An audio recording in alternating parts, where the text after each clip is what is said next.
नमस्कार। हिंदी निधि में आप सभी का स्वागत है।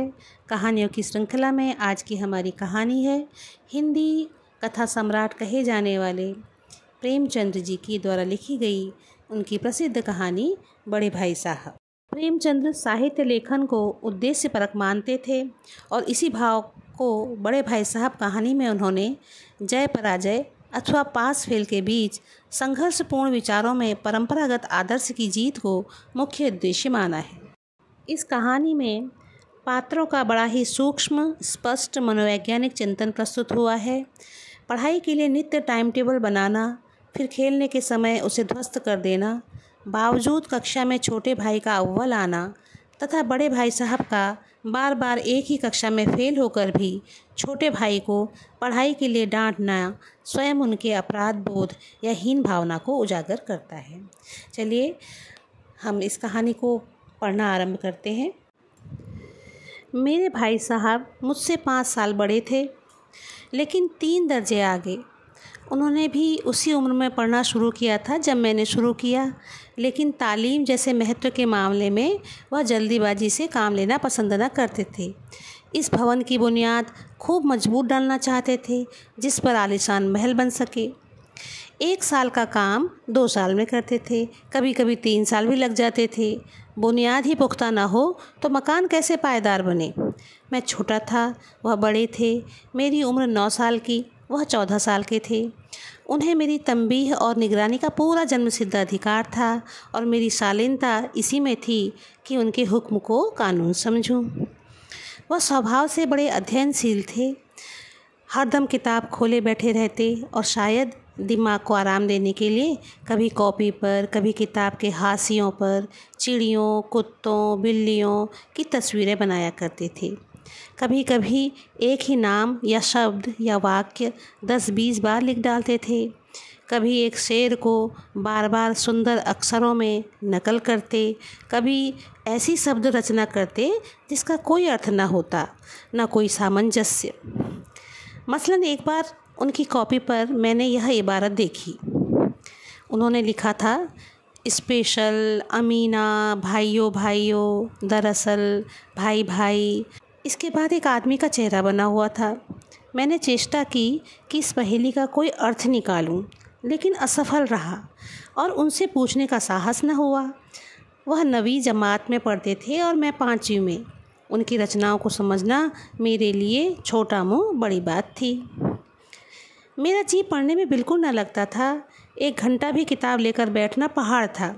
मौका पाते ही हॉस्टल से निकलकर मैदान में आ जाता और कभी कंकरियाँ उछालता, कभी कागज़ की तितलियाँ उड़ाता और कहीं कोई साथी मिल गया तो पूछना ही क्या। कभी 4 दीवारी पर नीचे कूद रहे हैं, कभी फाटक पर वार उसे आगे पीछे चलाते हुए मोटर कार का आनंद उठा रहे हैं। लेकिन कमरे में आते ही भाई साहब का रौद्र रूप देखकर प्राण सूख जाते। उनका पहला सवाल होता, कहाँ थे?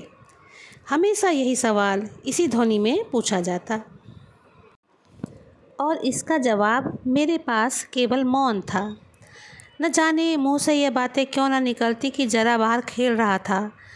मेरा मौन कह देता था कि मुझे अपना अपराध स्वीकार है और भाई साहब के लिए इसके सिवा और कोई इलाज न था कि रोष से मिले हुए शब्दों से मेरा सत्कार करें। इस तरह अंग्रेजी पढ़ोगे तो ज़िंदगी भर पढ़ते रहोगे और एक हर्फ ना आएगा। अंग्रेजी पढ़ना कोई हंसी खेल नहीं है, जो चाहे पढ़ ले।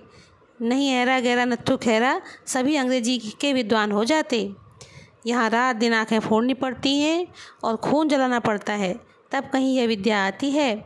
और आती क्या है, हाँ कहने को आ जाती है। बड़े बड़े विद्वान भी शुद्ध अंग्रेजी नहीं लिख सकते, बोलना तो दूर रहा। और मैं कहता हूँ, तुम कितने घोंघा हो कि मुझे देखकर भी सबक नहीं लेते। मैं कितनी मेहनत करता हूँ, तुम अपनी आँखों देखते हो। अगर नहीं देखते, जो यह तुम्हारी आँखों का कसूर है, तुम्हारी बुद्धि का कसूर है। इतने मेले तमाशे होते हैं, मुझे तुमने कभी देखने जाते हुए देखा है? रोज़ ही क्रिकेट और हॉकी के मैच होते हैं, मैं पास नहीं फटकता, हमेशा पढ़ता रहता हूँ। उस पर भी 1-1 दर्जे में 2-2, 3-3 साल पढ़ा रहता हूँ। फिर तुम कैसे आशा करते हो कि तुम यूँ खेल कूद में वक्त गंवा कर पास हो जाओगे? मुझे तो 2 ही 3 साल लगते हैं, तुम उम्र भर इसी दर्जे में पड़े पड़े सड़ते रहोगे। अगर तुम्हें इस तरह उम्र गंवानी है तो बेहतर है घर चले जाओ और मज़े से गुल्ली डंडा खेलो। दादा की गाड़ी कमाई के रुपए क्यों बर्बाद करते हो। मैं यह लताड़ सुनकर आंसू बहाने लगता। जवाब ही क्या था, अपराध तो मैंने किया, लताड़ कौन सहे। भाई साहब उपदेश की कला में निपुण थे। ऐसी ऐसी लगती बातें कहते, ऐसे ऐसे सूखती बाण चलाते कि मेरे जिगर के टुकड़े टुकड़े हो जाते और हिम्मत छूट जाती। इस तरह जान तोड़कर मेहनत करने की शक्ति मैं अपने में न पाता था और उस निराशा में ज़रा देर के लिए मैं सोचने लगता, क्यों ना घर चला जाऊं। जो काम मेरे बूते के बाहर है उसमें हाथ डालकर क्यों अपनी ज़िंदगी ख़राब करूं। मुझे अपना मूर्ख रहना मंजूर है, लेकिन उतनी मेहनत से मुझे तो चक्कर आ जाता था। लेकिन घंटे 2 घंटे बाद निराशा के बादल फट जाते और मैं इरादा करता कि आगे से खूब जी लगा कर पढ़ूंगा। चटपट एक टाइम टेबल बना डालता, बिना पहले से नक्शा बनाए, बिना कोई स्कीम तैयार किए काम कैसे शुरू करूं। टाइम टेबल में खेल कूद की मद बिल्कुल उड़ जाती। प्रातःकाल उठना, 6 बजे मुँह हाथ धो नाश्ता कर पढ़ने बैठ जाना, 6 से 8 घंटे अंग्रेजी, 8 से 9 तक हिसाब, 9 से 9:30 तक इतिहास, फिर भोजन और स्कूल। 3:30 बजे स्कूल से वापस आकर आधा घंटा आराम, 4 से 5 घंटा भूगोल, 5 से 6 ग्रामर, आधा घंटा हॉस्टल के सामने टहलना, 6:30 से 7 तक अंग्रेजी कंपोजिशन, फिर भोजन करके 8 से 9 तक अनुवाद, 9 से 10 तक हिंदी, 10 से 11 विविध विषय, फिर विश्राम। मगर टाइम टेबल बना लेना एक बात है, उस पर अमल करना दूसरी बात। पहले ही दिन से उसकी अवहेलना शुरू हो जाती। मैदान की वह सुखद हरियाली, हवा के वह हल्के हल्के झोंके, फुटबॉल की उछल कूद, कबड्डी के वह दांव घात, वॉलीबॉल की वह तेज़ी फुर्ती मुझे अज्ञात और अनिवार्य रूप से अपनी ओर खींच ले जाती और वहाँ जाते ही मैं सब कुछ भूल जाता। वह जानलेवा टाइम टेबल, वहाँ आँख फोड़ पुस्तकें किसी की याद न रहती और फिर भाई साहब को नसीहत और फजीहत का अवसर मिल जाता। मैं उनके साए से भागता, उनकी आँखों से दूर रहने की चेष्टा करता, कमरे में इस तरह दबे पाँव आता कि उन्हें खबर न हो। उनकी नज़र मेरी ओर उठी और मेरे प्राण निकले। हमेशा सिर पर नंगी तलवार से लटकती मालूम होती थी। फिर भी जैसे मौत और विपत्ति के बीच में भी आदमी मोह और माया के बंधन में जकड़ा रहता है, मैं फटकार और घुड़कियाँ खाकर भी खेल कूद का तिरस्कार न कर सकता। सालाना इम्तहान हुआ, भाई साहब फेल हो गए, मैं पास हो गया और दर्जे में प्रथम आया। मेरे और उनके बीच में केवल 2 साल का अंतर रह गया। जी मैं आया भाई साहब को आड़े हाथों लूँ। आपकी वह घोर तपस्या कहाँ गई? मुझे देखिए, मज़े से खेलता भी रहता हूँ और दर्जे में अव्वल भी आता हूँ। लेकिन वह इतने दुखी और उदास थे कि मुझे उनसे दिली हमदर्दी हुई और उनके घाव पर नमक छिड़कने का विचार ही लज्जास्पद जान पड़ा। हाँ, अब मुझे अपने ऊपर कुछ अभिमान हुआ और आत्माभिमान भी बढ़ा। भाई साहब का वह रौब मुझ पर न रहा। आज़ादी से खेल कूद में शरीक होने लगा। दिल मजबूत था। अगर उन्होंने फिर मेरी फजीहत की तो साफ कह दूँगा, आपने अपना खून जलाकर कौन सा तीर मार लिया। मैं तो खेलते कूदते दर्जे में अव्वल आ गया। जवाब से वह हेकड़ी जताने का साहस न होने पर भी मेरे रंग ढंग से साफ जाहिर होता था कि भाई साहब का वह आतंक अब मुझ पर नहीं है। भाई साहब ने इसे भांप लिया। उनकी सहज बुद्धि बहुत तीव्र थी और एक दिन जब मैं भोर का सारा समय गुल्ली डंडे की भेंट करके ठीक भोजन के समय लौटा तो भाई साहब ने मानो तलवार खींच ली और मुझ पर टूट पड़े। वो बोले, देखता हूँ इस साल पास हो गए और दर्जे में अव्वल आ गए तो तुम्हें दिमाग हो गया है। मगर भाईजान, घमंड तो बड़े बड़े का नहीं रहा। तुम्हारी क्या हस्ती है। इतिहास में रावण का हाल तो पढ़ा ही होगा। उसके चरित्र से तुमने कौन सा उपदेश लिया या यूं ही पढ़ गए। महज इम्तहान पास कर लेना कोई चीज़ नहीं, असल चीज़ है बुद्धि का विकास। जो कुछ पढ़ो उसका अभिप्राय समझो। रावण भूमंडल का स्वामी था। ऐसे राजाओं को चक्रवर्ती कहते हैं। आजकल अंग्रेज़ों के राज्य का विस्तार बहुत बड़ा हुआ है, पर उन्हें चक्रवर्ती नहीं कह सकते। संसार में अनेकों राष्ट्र अंग्रेज़ों का आधिपत्य स्वीकार नहीं करते, बिल्कुल स्वाधीन है। रावण चक्रवर्ती राजा था। संसार के सभी महीप उसे कर देते थे। बड़े बड़े देवता उसकी गुलामी करते थे। आग और पानी के देवता भी उसके दास थे। मगर उसका अंत क्या हुआ? घमंड ने उसका नामो निशान मिटा दिया। कोई उसे चुल्लू भर पानी देने वाला भी न बचा। आदमी जो कुकर्म चाहे करे पर अभिमान न करे, इतराए नहीं। अभिमान किया और दीन दुनिया से गया। शैतान का हाल भी पढ़ा ही होगा। उसे यह अनुमान हुआ था कि ईश्वर का उससे बढ़कर सच्चा भक्त कोई नहीं है। अंत में यह हुआ कि स्वर्ग से नरक में धकेल दिया गया। साहेम ने भी एक बार अहंकार किया था, भीख मांग मांग कर मर गया। तुमने तो अभी केवल 1 दर्जा पास किया है और अभी से तुम्हारा सिर फिर गया। तब तो तुम आगे बढ़ चुके। यह समझ लो तुम अपनी मेहनत से पास नहीं हुए हो।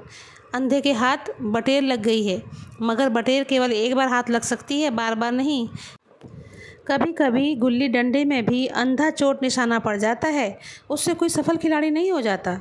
सफल खिलाड़ी वह है जिसका कोई निशाना खाली ना जाए। मेरे फेल होने पर न जाओ, मेरे दर्जे में आओगे तो दांतों पसीना आ जाएगा। जब अलजबरा और ज्योमेट्री के लोहे के चने चबाने पड़ेंगे और इंग्लिस्तान का इतिहास पढ़ना पड़ेगा। बादशाहों के नाम याद रखना आसान नहीं है। 8 हेनरी गुजरे हैं, कौन सा कांड किस हेनरी के समय हुआ, क्या यह याद कर लेना आसान समझते हो? हेनरी 7वें की जगह हेनरी 8वां लिखा और सब नंबर गायब। सफाचट, सिर्फ भी ना मिलेगा, सिफर भी। हो किस ख्याल में? दर्जनों तो जेम्स हुए हैं। इन अभागों को नाम भी न जुड़ते थे। एक ही नाम के पीछे दोयम तेयम पंचम लगाते चले गए। मुझसे पूछते तो 10 लाख नाम बता देता। और ज्योमेट्री तो बस खुदा की पनाह। अब अजब की जगह अजब लिख दिया और सारे नंबर कट गए। कोई इन निर्दयी मुमतहिनों से नहीं पूछता कि आखिर अ ब ज और अ ज ब में क्या फ़र्क है, और व्यर्थ की बात लिए क्यों छात्रों का खून करते हो। दाल भात रोटी खाई या भात दाल रोटी खाई, इसमें क्या रखा है? मगर इन परीक्षकों को क्या परवाह, वह तो वही देखते हैं जो पुस्तक में लिखा है। चाहते हैं कि लड़के अक्सर अक्सर रट डालें, और इसी रटंत का नाम शिक्षा रख छोड़ा है। और आखिर इन बेसिर पर की बातों को पढ़ने से क्या फ़ायदा?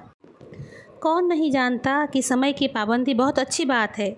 इससे आदमी के जीवन में संयम आता है, दूसरों का उस पर स्नेह होने लगता है और उसके कारोबार में उन्नति होती है। ज़रा सी बात पर 4 पन्ने कैसे लिखें?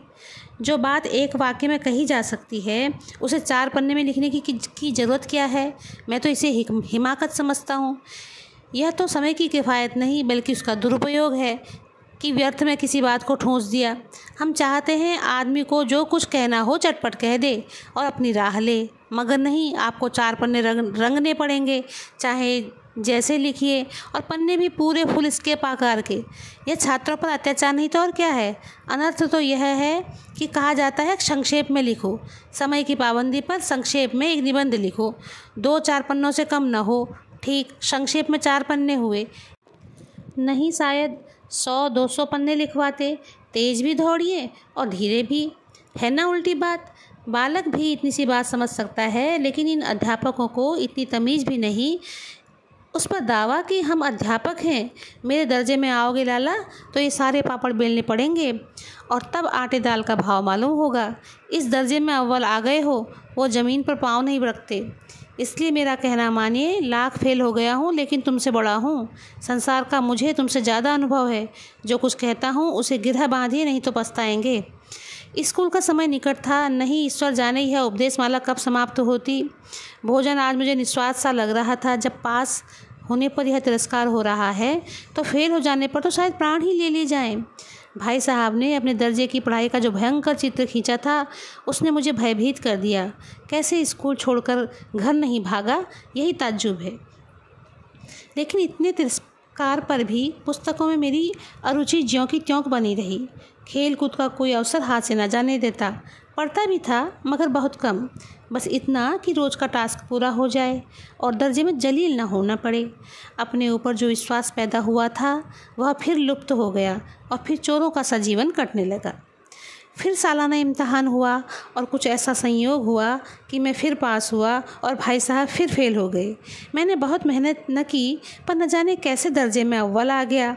मुझे खुद अचरज हुआ। भाई साहब ने प्राणांत तक परिश्रम किया, कोर्स का एक एक शब्द चाट गए थे। 10 बजे रात तक इधर, 4 बजे भोर से उभर, 6 से 9:30 तक स्कूल जाने के पहले मुद्रा कांतिहीन हो गई थी, मगर बेचारे फेल हो गए। मुझे उन पर दया आती थी। नतीजा सुनाया गया तो वह रो पड़े और मैं भी रोने लगा। अपने पास होने वाली खुशी आधी हो गई। मैं भी फेल हो गया होता तो भाई साहब को इतना दुख ना होता, लेकिन विधि की बात कौन टाले। मेरे और भाई साहब के बीच में अब केवल 1 दर्जे का अंतर और रह गया। मेरे मन में एक कुटिल भावना उदय हुई कि कहीं भाई साहब 1 साल और फेल हो जाएं तो मैं उनके बराबर हो जाऊं। फिर वह किस आधार पर मेरी फजीहत कर सकेंगे। लेकिन मैंने इस कमीने विचार को दिल से बलपूर्वक निकाल डाला। आखिर वह मुझे मेरे हित के विचार से ही तो डांटते हैं। अब की भाई साहब बहुत नर्म पड़ गए थे। कई बार मुझे डांटने का अवसर पाकर भी उन्होंने धीरज से काम लिया। शायद अब वह खुद समझने लगे थे कि मुझे डांटने का अधिकार उन्हें नहीं रहा, या रहा तो बहुत कम। मेरी स्वच्छंदता भी बढ़ी। मैं उनकी सहिष्णुता का अनुचित लाभ उठाने लगा। मुझे कुछ ऐसी धारणा हुई कि मैं तो पास हो ही जाऊंगा, पढ़ूं या ना पढ़ूं मेरी तकदीर बलवान है। इसलिए भाई साहब के डर से जो थोड़ा बहुत पढ़ लिया करता था वह भी बंद हुआ। मुझे कनकौवे उड़ाने का नया शौक़ पैदा हो गया था। कनकौवे का मतलब होता है पतंग। तो आगे कहते हैं कि मुझे कनकौवे उड़ाने का नया शौक़ पैदा हो गया था और अब सारा समय पतंगबाजी में की ही भेंट होता था। फिर भी मैं भाई साहब का अदब करता था और उनकी नज़र बचाकर कनकौवे उड़ाता था। मांझा देना, कन्ने बांधना, पतंग टूर्नामेंट की तैयारी आदि समस्याएं अब गुप्त रूप से हल की जाती थी। भाई साहब को यह संदेश न करने देना चाहता था कि उनका सम्मान और लिहाज मेरी नज़रों में कम हो गया है। एक दिन संध्या समय हॉस्टल से दूर में एक कनकौवा लूटने बेतहाशा दौड़ा जा रहा था। आंखें आसमान की ओर थी और मन उस आकाशगामी पथिक की ओर जो मंद गति से झूमता पतंग की ओर चला जा रहा था, मानो कोई आत्मा स्वर्ग से निकलकर विरक्त मन से नए संस्कार ग्रहण करने जा रही हो। बालकों की एक पूरी सेना लग्गे और झड़दार बांस लिए उसका स्वागत करने को दौड़ी जा रही थी। किसी को अपने आगे पीछे की खबर न थी। सभी मानो उस पतंग के साथ आकाश में ही उड़ रहे थे, जहाँ सब कुछ समतल है, न मोटर कारें हैं, न ट्रॉम, न गाड़ियाँ। सहसा भाई साहब से मेरी मुठभेड़ हो गई, जो शायद बाजार से लौट रहे थे। उन्होंने वहीं मेरा हाथ पकड़ लिया और उग्र भाव से बोले, इन बाजारी लड़कों के साथ धेले के कनकौवे के लिए दौड़ते तुम्हें शर्म नहीं आती? तुम्हें इसका भी कुछ लिहाज नहीं कि अब नीची जमात में नहीं हो बल्कि 8वीं जमात में आ गए हो और मुझसे केवल 1 दर्जा नीचे हो। आखिर आदमी को कुछ तो अपनी पोजीशन का ख्याल रखना चाहिए। एक ज़माना था कि लोग 8वां दर्जा पास करके नायब तहसीलदार हो जाते थे। मैं कितने ही मिडलचियों को जानता हूँ जो आज अव्वल दर्जे के डिप्टी मजिस्ट्रेट या सुपरिटेंडेंट हैं। कितने ही 8वीं जमात वाले हमारे लीडर और समाचार पत्रों के संपादक हैं। बड़े बड़े विद्वान उनकी मातहती में काम करते हैं और तुम उसी 8वें दर्जे में आकर बाजारी लड़कों के साथ कनकौवे के लिए दौड़ रहे हो। मुझे तुम्हारी इस कमाकली पर दुख होता है। तुम जहीन हो, इसमें शक नहीं है, लेकिन वह जेहन किस काम का जो हमारे आत्मगौरव की हत्या कर डाले। तुम अपने दिन में समझते होगे मैं भाई साहब से महज 1 दर्जा नीचे हूँ और अब उन्हें मुझको कुछ कहने का हक नहीं है, लेकिन यह तुम्हारी गलती है। मैं तुमसे 5 साल बड़ा हूँ और चाहे तुम मेरी जमात में आ जाओ या परीक्षकों का यही हाल है कि निसंदेह अगले साल तुम मेरे समकक्ष हो जाओगे और शायद 1 साल बाद तुम मुझसे आगे निकल जाओगे, लेकिन मुझ में और तुम में जो 5 साल का अंतर है वह तुम तो क्या खुदा भी नहीं मिटा सकता। मैं तुमसे 5 साल बड़ा हूँ और हमेशा रहूँगा। मुझे दुनिया का और ज़िंदगी का जो तजुर्बा है तुम उसकी बराबरी कभी नहीं कर सकते, चाहे तुम MA, DPhil और D.Litt ही क्यों ना हो जाओ। समझ किताबें पढ़ने से नहीं आती है। हमारी अम्मा ने कोई दर्जा पास नहीं किया और दादा भी शायद 5वीं जमात तक नहीं गए थे, लेकिन हम दोनों चाहे सारी दुनिया की विधा पढ़ लें, अम्मा और दादा को हमें समझाने और सुधारने का अधिकार हमेशा रहेगा। केवल इसलिए नहीं कि वे हमारे जन्मदाता हैं, बल्कि इसलिए कि उन्हें दुनिया का हमसे ज़्यादा तजुर्बा है और रहेगा।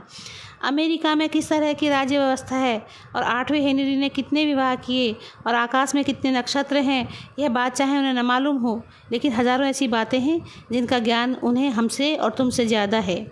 देव न करे आज मैं बीमार हो जाऊं तो तुम्हारे हाथ पांव फूल जाएंगे। दादा को तार देने के सिवा तुम्हें और कुछ न सूझेगा, लेकिन तुम्हारी जगह अगर दादा हों तो किसी को तार न दें, न घबराएं, न बदहवास हों। पहले खुद मर्ज़ पहचान कर इलाज करेंगे, उसमें सफल न हुए तो किसी डॉक्टर को बुलाएंगे। बीमारी तो खैर बड़ी चीज़ है, तुम तो इतना भी नहीं जानते कि महीने भर का खर्च महीने भर कैसे चले।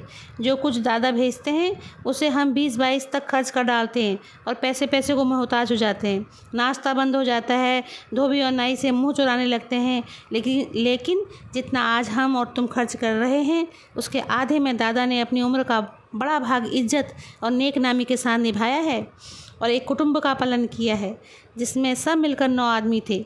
अपने हेड मास्टर साहब को ही देखो, एमए हैं कि नहीं, और यहाँ के एमए नहीं ऑक्सफोर्ड के 1000 रुपये पाते हैं, लेकिन उनके घर इंतज़ाम कौन करता है? उनकी बूढ़ी माँ।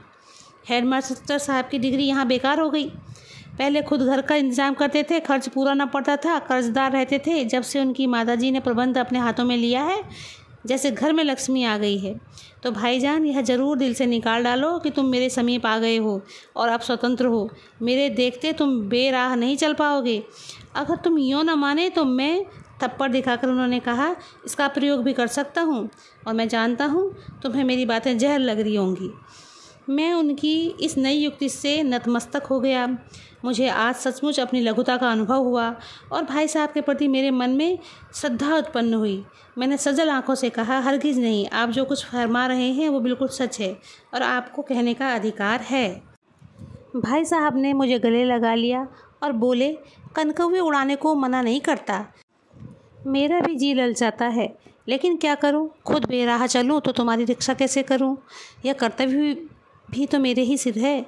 संयोग से उसी वक्त एक कटा हुआ कनकौवा हमारे ऊपर से गुजरा।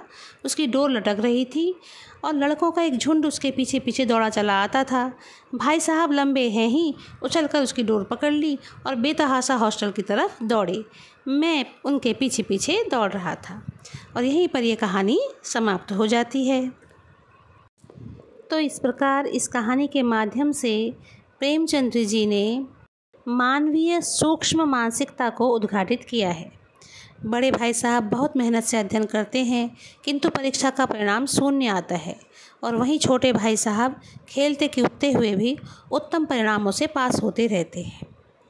असफलता के बावजूद बड़े भाई साहब स्वयं से लगभग अपमानित होने पर छोटे भाई को आदर्श की बात समझाते हैं, जो इस कहानी की यथार्थता ही नहीं अपितु यह उद्घाटित भी करता है कि असफलता से किसी के अधिकारों का हनन नहीं होता। लेखक यह स्पष्ट करने में सर्वथा सफल रहे हैं कि स्वयं के दोषों को छिपाने में दूसरों को उपदेश देना एक मानसिक कमजोरी का प्रतीक है। मन को भीतर से भी नहीं दबाया जा सकता। यह बात उस समय प्रकट होती है जब वह अपने छोटे भाई को डांटने मारने की जगह स्वयं पतंग लूटकर भागते हैं। यह मानसिक दुर्बलता पर परिस्थितिजन्य अधिकार की स्थापना है और यही प्रेमचंद्र जी की कथा शैली की विशेषता रही है। मैं आशा करती हूँ कि आप सभी को यह कहानी पसंद आई होगी। अगर आपको ये वीडियो पसंद आया तो आप इसे लाइक, शेयर और सब्सक्राइब अवश्य करें, जिससे कि ऐसी ही कहानियों के साथ नई वीडियो बनाने की प्रेरणा मुझे मिलती रहे। धन्यवाद।